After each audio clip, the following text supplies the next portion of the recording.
Hey guys, my name is Dan and welcome back to the channel. And what a game of football! I mean, let's get straight into it. Obviously, Arsenal versus Real Madrid in the first leg of the quarterfinals of the Champions League, or a huge game, the biggest game already Arsenal have had in decades, at least a decade and a half, in my opinion. Um, just the biggest opponent that you could possibly face. Everyone was writing us off. I mean, Real Madrid have had an indifferent season, really, considering their league form. But overall, it's Real Madrid, right? This is the competition that they always win. It's a competition they dominate, and yeah, so couldn't have asked for a more tougher opponent, in my opinion. Everyone's like, I think a healthy dose of skepticism and reality. Like, there's a chance that we may not do well, considering our form as well. Obviously, we've had an injury that season, and it has affected our title hopes. And you're thinking, all our hopes are now in the Champions League, really, for a trophy, and yeah, loads of stuff to talk about in the game, loads of stuff to talk about before the game. And yeah, like I got up for the game. Obviously, kickoff was 3 a.m. here in Perth, and I was already awake at like 2 a.m. So I got up. It's excitement, nervousness. You never know what's going to happen. The home leg as well was kind of important. We needed to get a win, really, because obviously going to Santiago Bernabeu in the second leg is always tough, no matter what happens in the first leg. So yeah, we need to get a result, and I think we're the home team, we're the protagonists. We need to actually set a mark, and I think we did that. The first half, really going into the game, the first half was pretty even. Although you have to say, I mean, I'm biased obviously, but you have to say it was kind of Arsenal in control. The Arsenal had the better chances in my opinion. I think Mbappe had a really good chance at one point, skied it. But overall, we controlled the game in the first half. We never really looked superbly worried. Maybe in the first 10 minutes or so, but after that, when we got into the game, we controlled it really well. Obviously, it was trying to get a goal, but obviously we needed to get to the halftime with a clean sheet. I felt like that's what we needed to do in that moment, and we did that. And we controlled the game really well. Like I said, I wasn't too worried, to be honest with you, which is weird. I remember thinking halfway through the first half, I'm not that worried. Real Madrid are capable of just getting a goal out of nothing. Don't get me wrong, but that didn't happen, and the chances that they did have, we dealt with quite well. So I had a couple of sloppy passes in the first few minutes, but apart from that, we did very very well. Kivior came in for Gabriel. Obviously, that was his big moment in my opinion. People start talking about Kivior still leaving. People talking about Ben White starting, somewhere in the defence, and Califiore as well, though I think he's still injured. I always knew the simplest solution would be to put Kivior in instead of Gabriel. And that's what Mikel Arteta did. Now, Kivior had a phenomenal game, absolutely brilliant game, in my opinion. Deserved the start as well, obviously.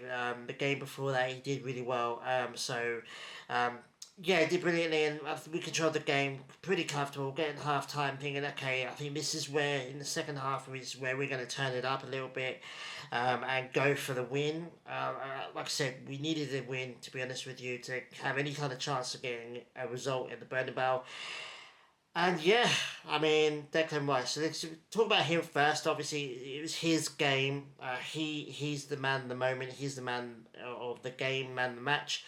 The first free kick. Sorry, absolutely outstanding.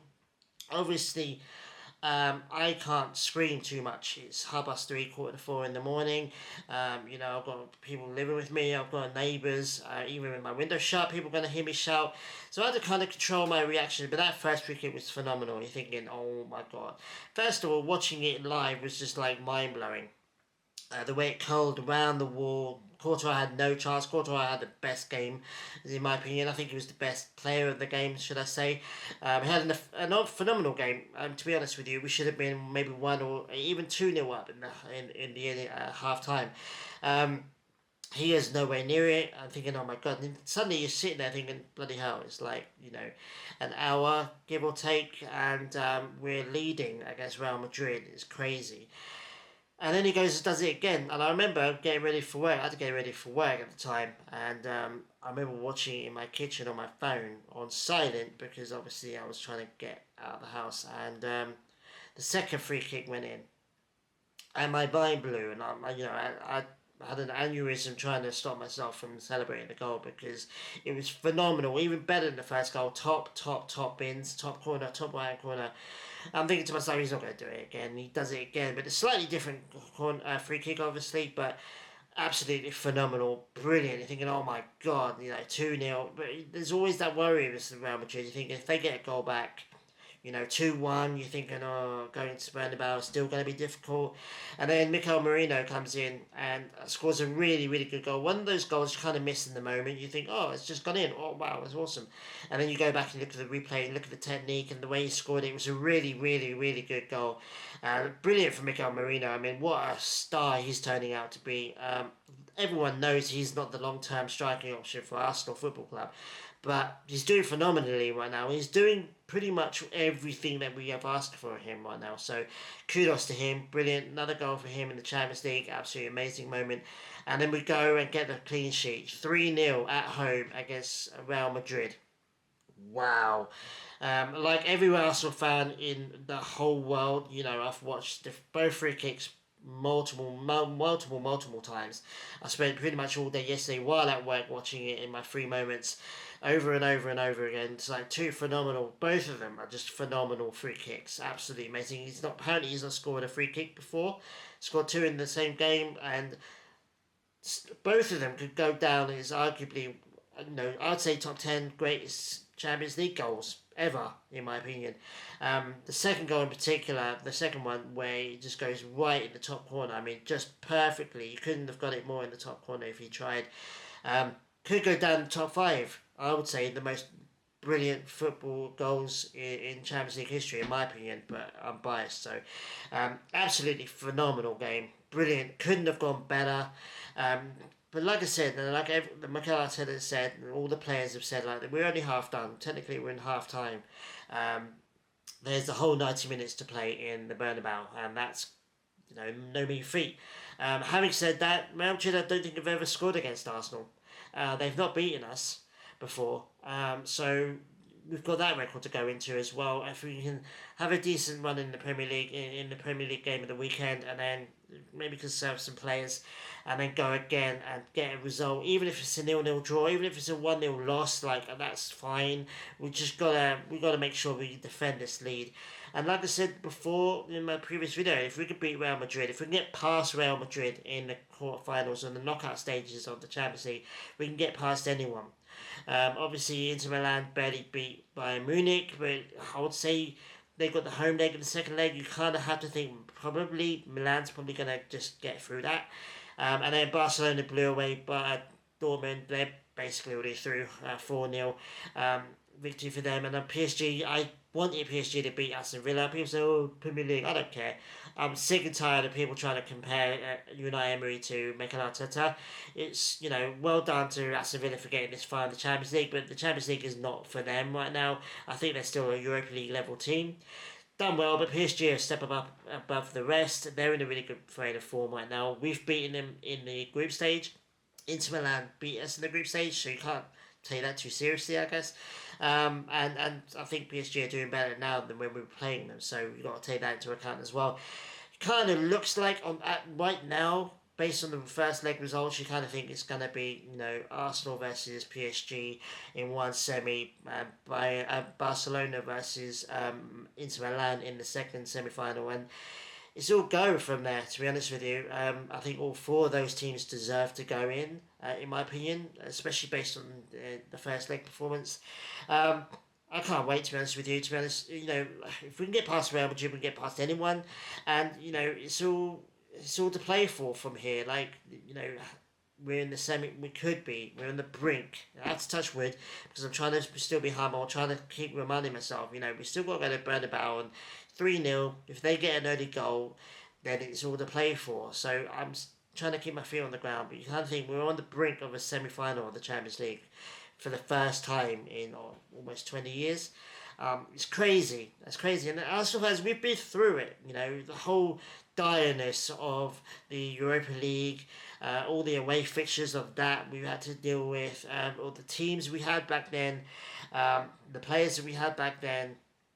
we've been through it as Arsenal fans, and I think we're entitled, in some sense of the word, to celebrate this moment. That's what I'm trying to do. I'm focusing on this one moment. Arguably, I mean, I would say apart from the final, and maybe apart, winning the Bernabeu for the first time, and some of our other away fixtures we've done in the past, I would say this is a top three greatest Champions League games of Arsenal Football Club's history, in my opinion. I don't think that's too outlandish to say. Let me know in the comments if you think I'm wrong and why and what games will be better. But aside from the final, and like I said, maybe some of the Italian wins we've done, and San Siro, I believe, we were the first English team to win there, if I'm not mistaken. But yeah, mate, what a result. 3-0 against Real Madrid. I don't care how crappy they are in La Liga right now. I don't care how what other teams have taken points off them and they're not that great or whatever. It's Real Madrid in the Champions League. They always step up in the Champions League. They're no mean feat. Even a crappy, quote unquote crappy Real Madrid team is still Real Madrid in the Champions League. They're a different animal in the Champions League. And credit to Arsenal, credit to Mikel Arteta. I think he's firmly secured himself the title of one of the best coaches in the world right now. And all the Arteta answers have to be, words. We're almost in the Champions League semi-finals. How crazy is that? And like I said, trying to keep our feet on the ground. We've got a second leg, a really tough second leg next week, and then we go from there. Brilliant, absolutely brilliant. Spellbound, just one of those games. It's been a while since we've had one of those games. Maybe when we beat Man City a little while ago, but one of those games where we sit back and think, okay, we've taken a step in the right direction here.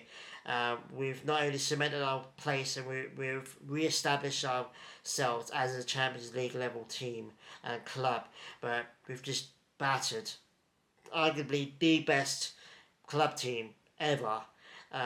Especially the club itself. I mean, they're the biggest club. You don't get bigger than Real Madrid, and we battered them at home, But it's all about the away leg next, so we have to wait to see for that. I'm going to try and do a video for that, obviously, depending on what my schedule is. I mean, I'm working next week, but I'll try my best.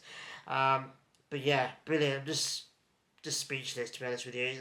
I had to wait a whole day to make this video, and I'm still buzzing, but I've still just been watching the goals and the celebrations, the commentary as well, in different languages as well. It's just, yeah, those two goals, those two free kicks are going to go down in Champions League history for a long time, and rightly so. Declan Rice, man, 106 million was it?